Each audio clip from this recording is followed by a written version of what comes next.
Well, now to a problem that a surprising number of men live with. And in the past, if you had a so-called flabby chest, you would just cover up and hope that no one notices. Now, though, more and more men are attacking the problem head-on and seeking professional help to regain a more masculine look. With more, here's our Mina Ree. I'll have a quick look if you don't mind. We've disguised their faces because the condition these men have had to endure has left them emotionally scarred.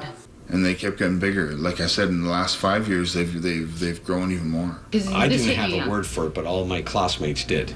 The guy with the big breasts. Causing them to hide under bulky layers of clothing all their lives. You want me to wear a bra? And the source of comedy on shows like Seinfeld. The man's it.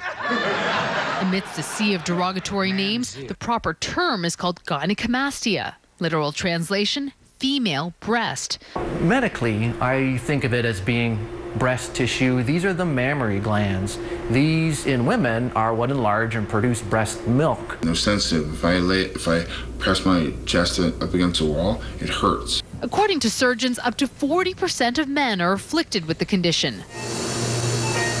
Dr. Bray operates using a new technique called BodyTite, which, unlike traditional liposuction, is able to melt and suck up the rubbery, dense breast tissue along with the surrounding fat pockets. But that's not all. That heating also encourages the skin to tighten. It's like shrink wrapping. This 43-year-old describes the procedure as life-altering. One of the first to take my tops off on a warm day, which is very liberating after all those years of suffering.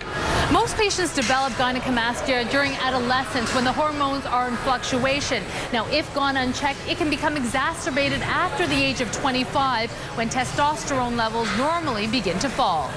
While exercise alone won't produce the same dramatic changes as surgery, it can make a difference if done in combination with a proper diet. So you want to make sure that you're reducing your exposure to estrogen or estrogen mimickers, which means cutting out things like soy and staying away from hormone disruptors. Focus your workout on strength building, high weights, low reps to the point of exhaustion. You're trying to get more lean muscle so you have more testosterone so that you're not creating as much estrogen.